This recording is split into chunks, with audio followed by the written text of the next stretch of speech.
पहली मुलाकात। मेरी और एंजल की पहली मुलाकात दिल्ली के जीटीबी नगर के एक कॉफ़ी हाउस में हुई थी।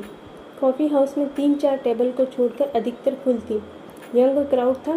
कॉफ़ी हाउस की दीवारों पर फूलों की सजावट बहुत खूबसूरत लग रही थी। उससे भी ज़्यादा खूबसूरत लग रही थी एंजल। एंजल ने सफ़ेद टैंक टॉप और काली योगा पैंट पहनी हुई थी। पहली बार मैंने उन्हें देखा तो देखता ही रह गया। वे सचमुच हुस्न ए मल्लिका लग रही थी। फेशियल प्रोपोर्शन गोल्ड रेशियो के करीब, ढलवा ललाट, कील सी नसीली आँखें, तीखी नाक, गुलाब की पंखुड़ी जैसे होठ, गोल मटोल और घूरे घूरे गाल, सोने जैसे बाल, मासूमियत से भरा चेहरा, उस पर काले तिल का पहरा। मुझे लगा जैसे जन्नत की परी ज़मीन पर उतर आई हो।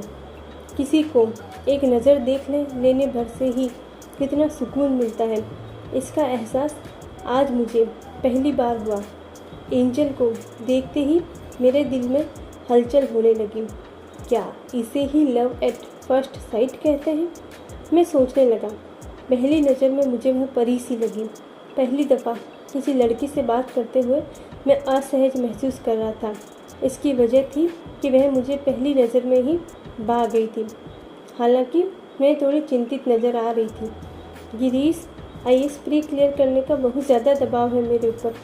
मेरे मामा जी का कॉल आया था और वह कह रहे थे इस बार तो क्लियर कर लोगी ना, फिर से नाक कटवाओगी। तो फिर आपने क्या कहा? मैंने बस यही कहा कि मामा जी तैयारी तो बहुत अच्छी चल रही है, हो जाना चाहिए। फिर उन्होंने एक गंभीर यूपीएससी अभ्यर्थी होने का परिचय देते हुए कहा, अच्छा यह बताओ अनुच्छेद 21 में कौन कौन से मौलिक अधिकार आते हैं? मुझे टेस्ट मत करो, जितना तुमको आता नहीं उतना मैं पढ़कर भूल चुका हूँ। अच्छा, याद होता तो अब तक आईएएस सेलेक्ट हो गए होते, एंजल ने व्यंग्य कसते हुए कहा। स्टेट सर्विस आरएस का सोचा है कुछ? मैंने पूछा। मुझे एक ही लक्ष्य दिखाई देता है और वह लक्ष्य है आईएएस। स्टेट पीसीएस, न कोई अदर एग्जाम। होठों को दांतों के बीच दबाते हुए उसने दृढ़ता से कहा। सही कह रही हो, जब यूपीएससी क्लियर कर सकते हो तो दूसरी नौकरी में क्यों सेटल होना? जब अमेजिंग हो सकते हो तो नॉर्मल क्यों रहना? मैंने भी उनके एकमात्र लक्ष्य का पक्ष लेते हुए कहा। बिजनेस करना है तो बड़ा करना है, वरना नहीं करना। सही कह रहे हो गिरी, अब मैं आईएएस के अलावा कोई और फॉर्म फिल नहीं करूँगी। बनना है तो आईएएस ही बनना है। उन्होंने समोसे के अंतिम टुकड़े को उद्रस्त करते हुए यह बात कही। बात तो सही कह रही हो।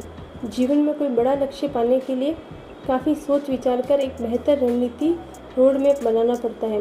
लेकिन जब आपने लक्ष्य को पाने का बड़ा वाला इरादा कर लिया है तो आपको अपने माइंडसेट को विकल्पों के ऊहापोह में भटकने नहीं देना चाहिए तथा अपने मन को दुविधाओं के जाल में नहीं फंसने देना चाहिए। अब तो विकल्पों वाला माइंडसेट नहीं, दृढ़ संकल्प वाला माइंडसेट बनाना चाहिए। अब हारी हुई मानसिकता से नहीं, हर हाल में जीतने वाली मानसिकता के साथ मैदान में डट जाओ। अब कल्पना में हवाई सफ़र नहीं, धरातल पर रहकर कर्मशील बनो। एवरेस्ट जीतने ऊंचे लक्ष्य को पाना है तो हिमालय की तलहटी पर बैठकर विश्राम करने का कोई फ़ायदा नहीं। अब तो लक्ष्य को छूकर ही विश्राम करना है, मैंने लगभग मोटिवेशनल अंदाज में कहा। तो मैं मॉडल होना चाहिए, एक्टिंग अच्छी करती हूँ।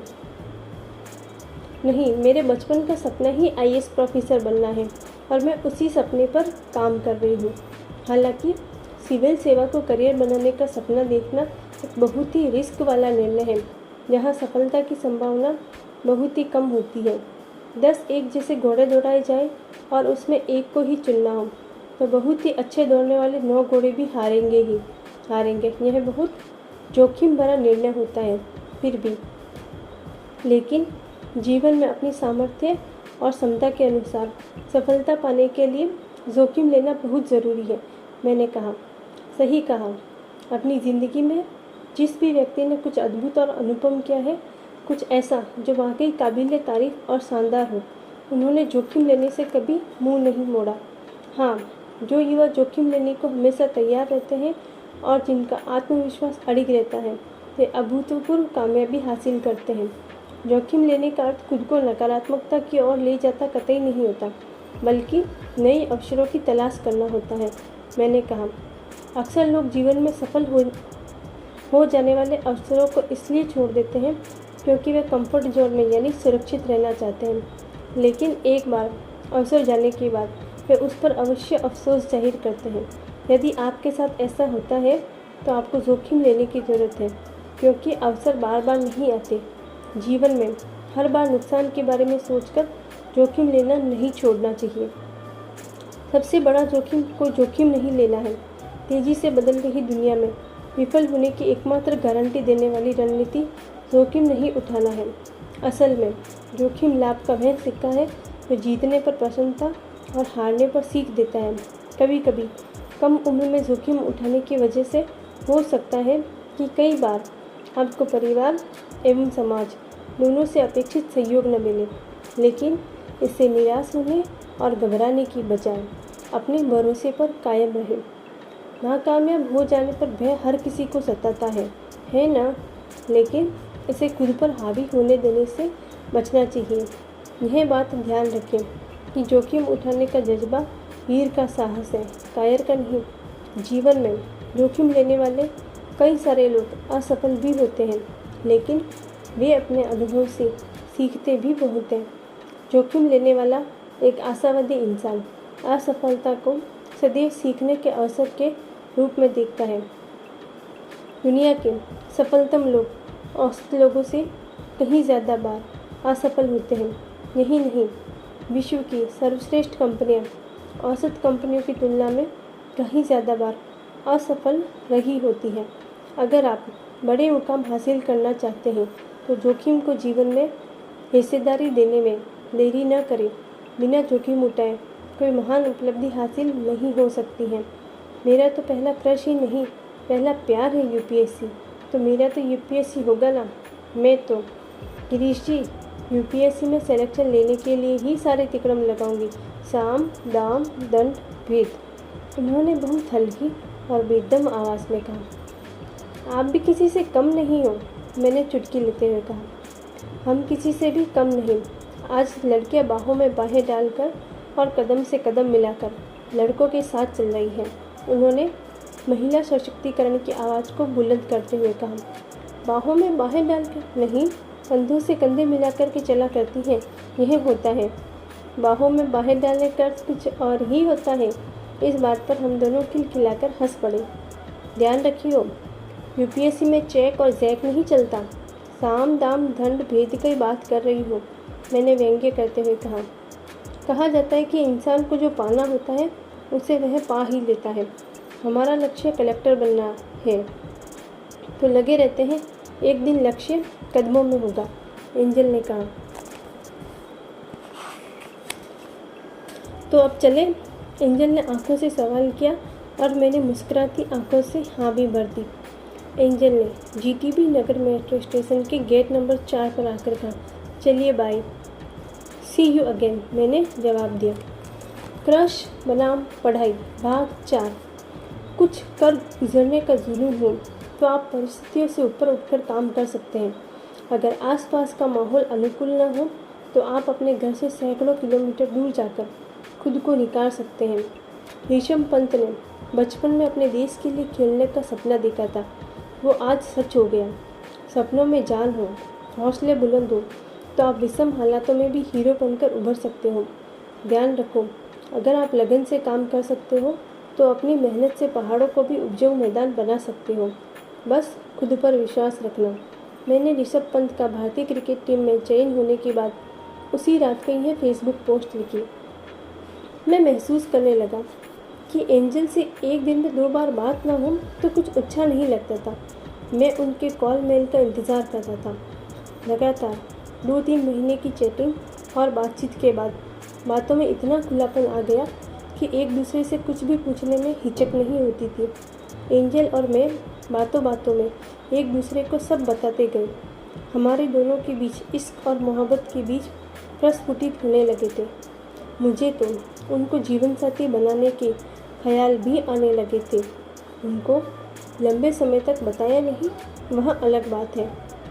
उनको मैंने लंबे समय तक प्रपोज नहीं किया था, लेकिन इशारों इशारों में सब कुछ कह चुका था। उनकी खामोश मुस्कुराती निगाहें भी यही इतला दे रही होती थी कि वह भी मुझे पसंद करती है। हम हर रोज़ एक दूसरे को मैसेज करने लगे। पहले दिन में, फिर रात को भी। बिना मैसेज किए हम सो नहीं पाते। उनके मैसेज मेरी लाइफलाइन बन गई। यह सब होना सामान्य इंसानी जज्बातों की अभिव्यक्ति थी। शुरुआत दोस्ती से हुई थी, लेकिन समय बीतने के साथ जज्बात स्पष्ट होते गए। शुरू में हम कैजुअल फ्रेंड, बाद में बेस्ट फ्रेंड बने, फिर लव की एंट्री और बॉयफ्रेंड गर्लफ्रेंड। लेकिन मैं लंबी पारी का इच्छुक था, उन्हें जीवन साथी बनाने को लेकर बेताब। साल भर होते होते हमारी दोस्ती में प्रेम नामक वायरस ने तगड़ी वाली घुसपैठ कर ली थी। एंजल के हृदय के किसी कोने में मेरे सानिध्य की प्यास जगने लगी थी। मैं भी दीवानों की तरह उसके आगे पीछे घूमने लगा। इस सपनीले मोड़ पर उसे भी मेरी बातें और दीवानगी लुभाने लगी। मैं यह सोचने लगा कि अब मेरी बंजर ज़मीन पर गुलाब खिलने वाला है। मैं तो रूप, सौंदर्य, चंचलता का सम्मिश्रण देखकर उस पर लट्टू हो गया था। मैं लाइब्रेरी में बहुत जल्दी आ जाता और एंजल से मिलने, बात करने के बहाने ढूंढता। एंजल को भी मेरा साथ अच्छा लगने लगा था। मैं दिल की बात तो नहीं कह पाया था, लेकिन दोनों के बीच साथ कॉफ़ी पीने, लंच करने, घूमने फिरने और ढेर सारी बातें करने का सिलसिला शुरू हो गया था। उसे पाने की ख्वाहिश मैंने मन में बसाकर बैठा ली थी। सिर्फ पढ़ना मेरे हाथ में है, बाकी कुछ नहीं। सिर्फ लड़ना मेरे हाथ में है, बाकी कुछ नहीं। सिर्फ एग्ज़ाम देना मेरे हाथ में है, बाकी कुछ नहीं। जितना हाथ में है उतना तो करो। एंजल ने 10 घंटे की पढ़ाई के बाद रात में सोने से पहले डायरी में ये लाइनें लिखकर खुद को मोटिवेट करने का प्रयास किया और सोने चले गई। आज पढ़ने का मन नहीं कर रहा है, बिल्कुल भी। एंजल ने व्हाट्सएप मैसेज किया था। आज पढ़ने का मन नहीं कर रहा है तो टीवी डिबेट देखो। डिबेट देखने का मन नहीं कर रहा है तो राइटिंग प्रैक्टिस करो।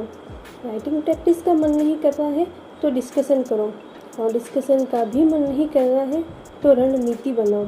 लेकिन हर दिन कुछ न कुछ एक यूपीएससी अभ्यर्थी के रूप में करना ही होगा अगर चयन लेना है तो। मैंने कहा, कुछ लोगों की हमेशा शिकायत रहती है कि वे अपना मनचाहा काम के लिए हर दिन समय नहीं निकाल पाते, लेकिन मैं मानता हूँ कि बहाना बनाने के हज़ारों कारण हो सकते हैं। आप अपने मनपसंद काम के लिए समय नहीं निकाल पाते, या तो वो किसी काम को मन से करना नहीं चाहते, या फिर खुद दुर्बल इच्छाओं के मालिक हैं।